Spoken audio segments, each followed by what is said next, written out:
Hello guys, welcome back to Dharma Geosphere. A very happy Diwali to all of you. And on this auspicious occasion, we will discuss on the contribution of French geographers. In the last session, we had a discussion on the contribution of various German geographers. Unlike the various German geographers who contributed and brought geography as a separate discipline at a totally different level, in contrast to that, we will see French geographer, just a one-man army who led the evolution of geography in a much precise and much clearer terms of what geography should be. The revival of geography took place after the defeat of France in the Franco-Russian wars, wherein they lost a bit of territory, and to regain the lost territory and also look at various commercial opportunities outside France, say like in Africa and Asia, etc. The geography got revived because they wanted to understand different places so that they can occupy and also build in the commercial opportunities at the new lands. So in a way, the French colonization greatly gave an impetus to the growth and evolution of geography, particularly in France and in and around France. Unlike Germany, where there were several scholars, all of them some very extraordinary and brilliant scholars like Ratzel, Rastoffen, Hettner and others who believed in the concept of chorology, and each of them tried to somehow imbibe that chorological concept in the very basic concepts of geography. Here was just one man, Vidal De La Blache, who shaped the geography entirely in France. In fact, if you see all the chairs of various geography departments, the heads of the departments and their pupils and various students and the students who trained other students, the entire France, all the universities at various levels in geography were either directly students of Vidal De La Blache, or they were students of Vidal. So that was the kind of influence Vidal had on the French and the French geography.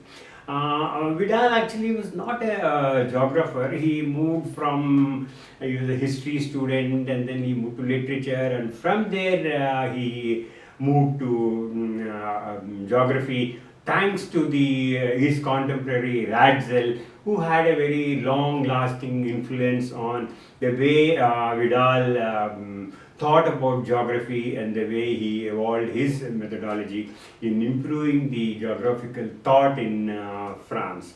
So one of the important and significant contributions of Ratzel, which largely influenced Vidal De Blache, was the man-environment interaction. And from this emerged his concept of possibilism, where he said that the nature has sets possibilities, and it is for the man to adjust to the environment and utilize the possibilities which best suits them.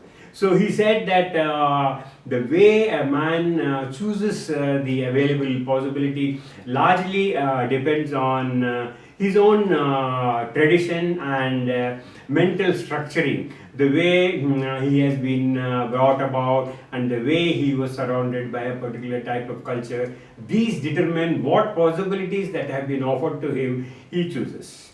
And he emphasized on the word culture, and he was very clear about it, that culture is the basic factor in determining what a man chooses from the available possibility. He was totally against dualism and dichotomy.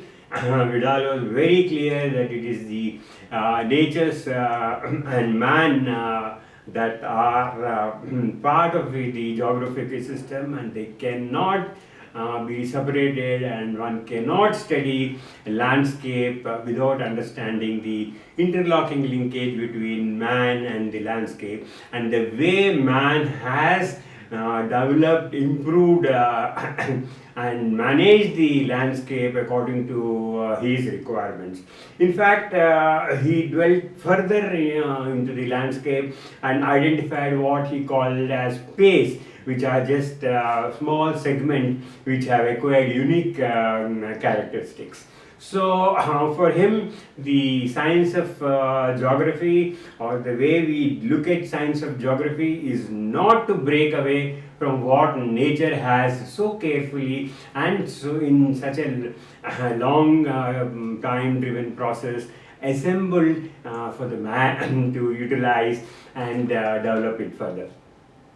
This method of small areas which are self-sufficient economies, what he termed as space, was an important contribution from Vidal De La Blache.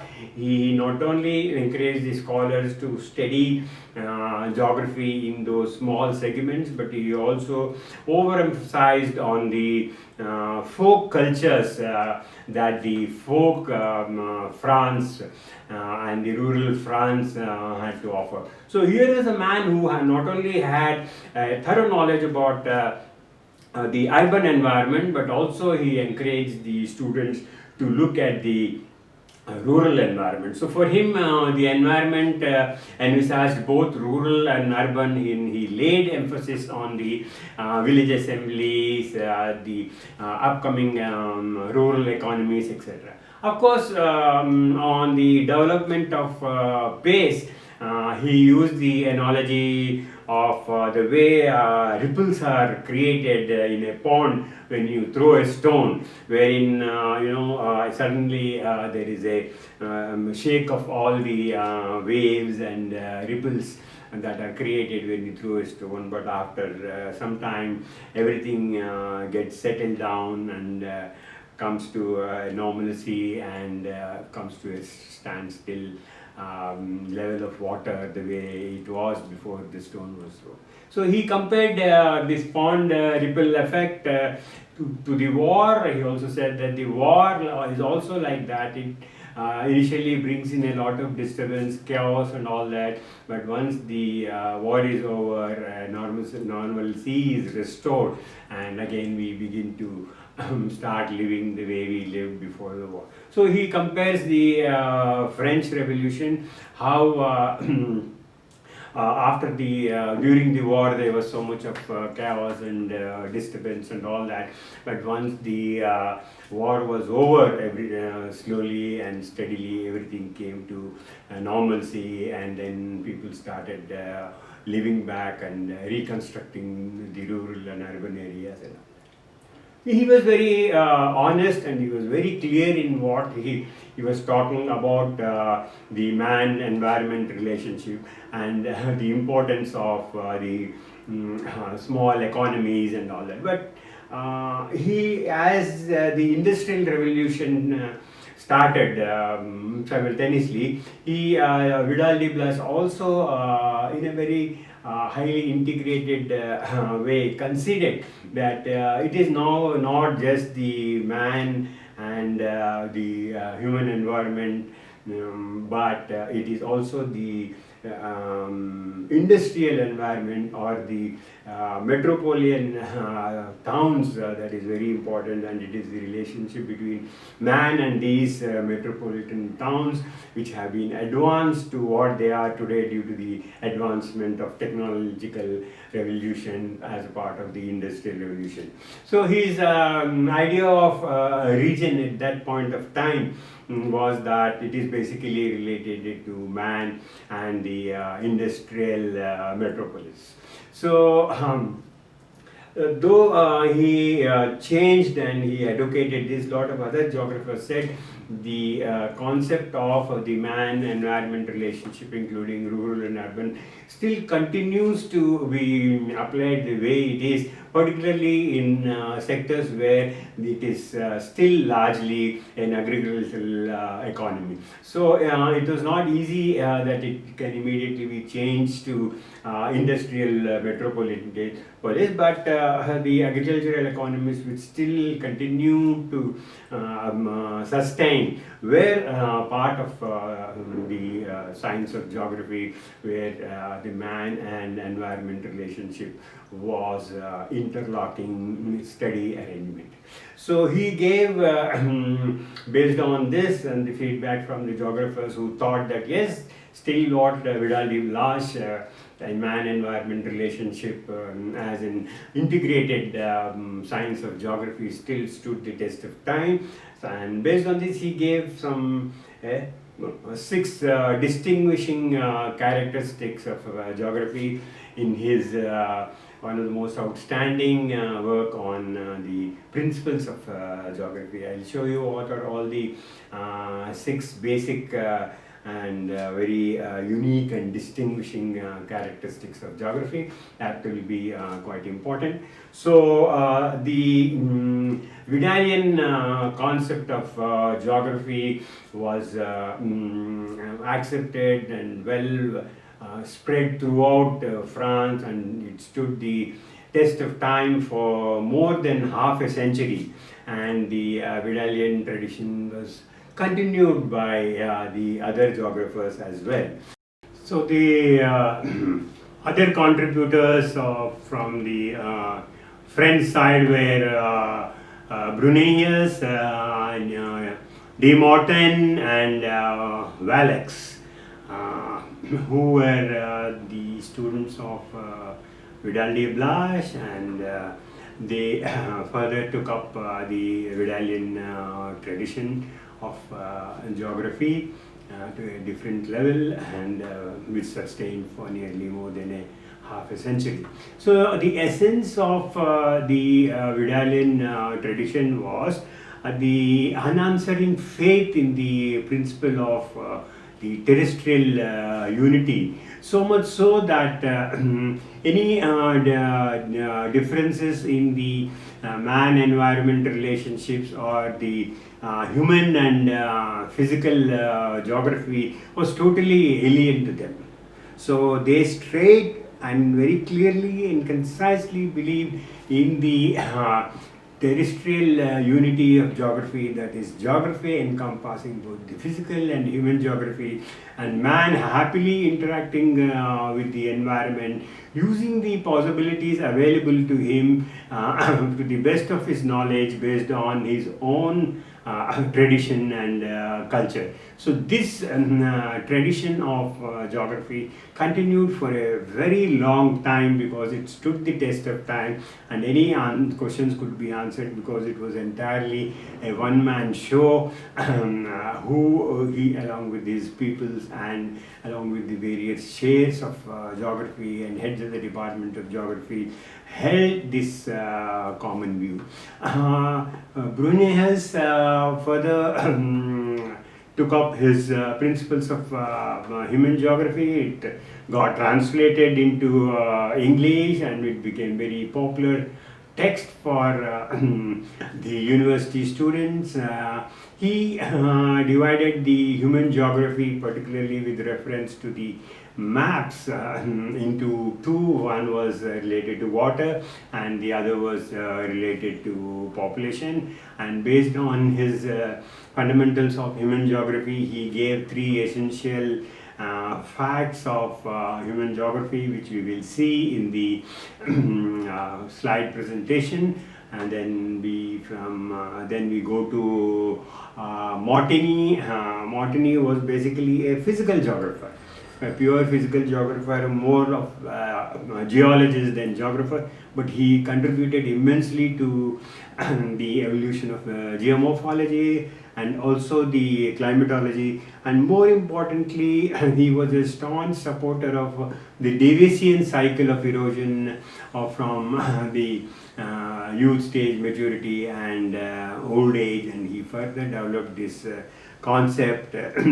He also contributed in terms of the heredity index, based on which the arid regions were divided more scientifically. And then based on these divisions, he was also able to deduce the changes in climate. So he was one of the first proponents of climate change during those times. And then we come to Valeix. He was a geographer who believed that geography is just not unitary, but it is also autonomous in nature. While geography on its own had its philosophy, it also had the philosophy of the universe, or the universe as the world of man. So the philosophy is just not within geography, but it also existed as a philosophy of world of man. So that was a very broad, a big ticket kind of a framework definition which Valeix gave to geography. And one last point about the Vidalian tradition was related to the field of geography of small places.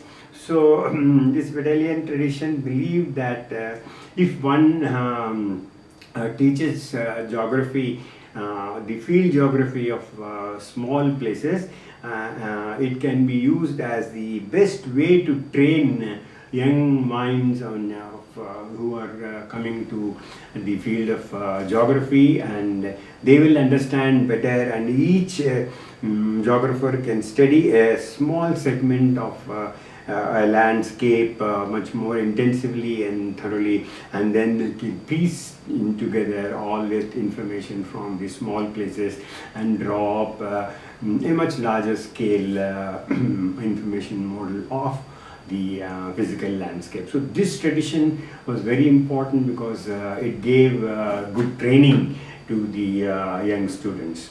So guys, that is all as far as the Vidalian tradition of geography is concerned.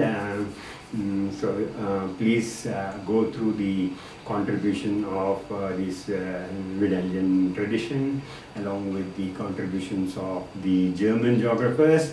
We will slowly move on like this with the contributions of British geographers, the American geographers, the Russian geographers, etc.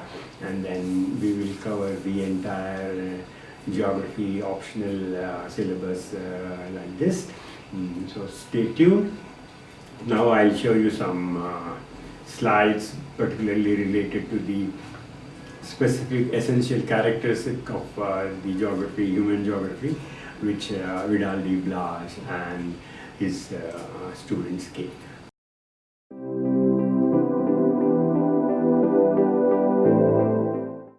So now we'll see the main characteristics which Vidal De La Blache gave in his principles of human geography, and what are the main characteristics of human geography which his students and the other geographers who followed him gave.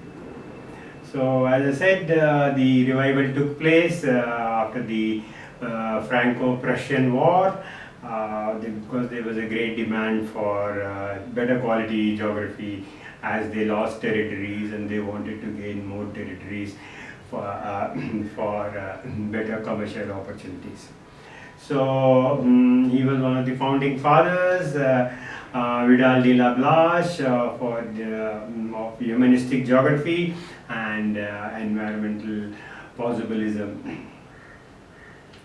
So this is what he referred to as possibilism, that natural environment offers possible opportunities for human development, the precise ones to be chosen being a very human decision in analyzing these opportunities, Vidal's focus was mostly on a regional scale.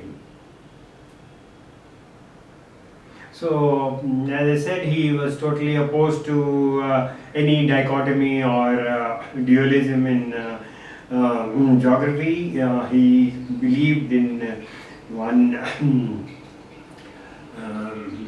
independent and unified branch of geography, which included both physical and the human aspects.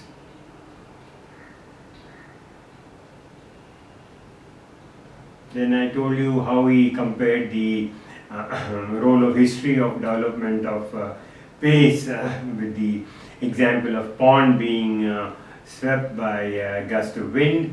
As the wind overtakes it or a stone is thrown in the pond, the water of the pond gets initially disturbed and there is an all-round confusion, but after a few minutes the ripples subside and the old calm is restored. In the like manner, in a war or pestilence and civil strife, civil life gets re-established after some time. So, and he demonstrates this or that, how French Revolution produced a great ripple in the placid waters of France, and the usual process of development has reasserted themselves and the calm returned.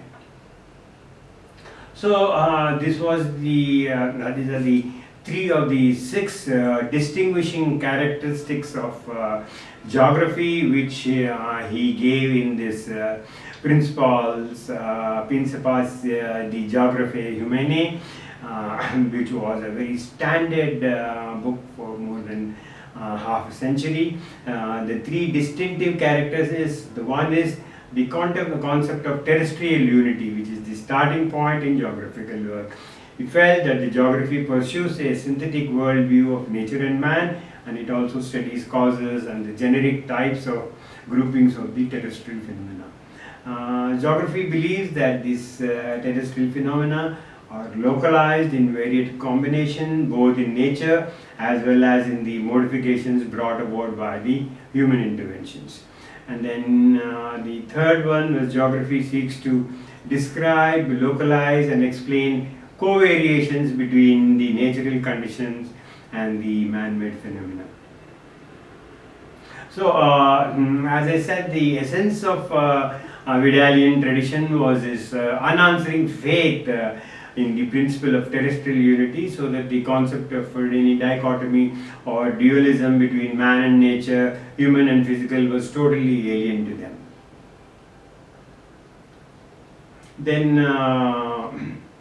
Then this Brunhes, he spread the message and methodology of the new geography of man, as was preached by his master. His work on the book of human geography was translated in English, and according to him, he proposed the classification of geographic facts. Of course, this is also based on Blache's concept, but then the way Brunhes brought in this concept, he made it much clearer and much simpler. And then he also used this principle of activity, which is nothing but the physical and cultural phenomena are in a state of perpetual change, and they must be studied in temporal change, that is, a change along with the process of time, along the time, over time period, how these changes have been brought about instead of taking them as static in the time scale. So then came Emmanuel Martini. He was the leading physical geographer. He basically held the physical geography to be essential in the scheme of geographical studies. And then he highlighted the geomorphology and climate of the Central Europe, and he also supported the Daviesian concept of geomorphology, and which he popularized along in his own academic circles.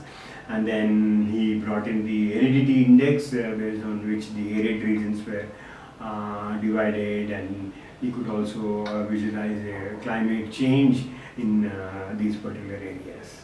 And then As I said, one of the important Vidalian tradition was the geography being a unitary field, and then came the book titled Science of Geography by Vallex, which said that geography is both unitary and an autonomous field of study. And then he said that geography gave a philosophy of its own, and it is almost in itself a philosophy of the world of man. So this explains how Vidalian tradition had succeeded in making important contributions to systematic aspects of geography, and this is how the study of places was. So that's all from my side, gentlemen. Please stay tuned and stay focused. And then we'll catch up on the other aspects of geography, particularly in terms of contributions of the American geographers and the British geographers and the Soviet geographers. Stay safe, stay healthy, and study well, and stay focused. Bye.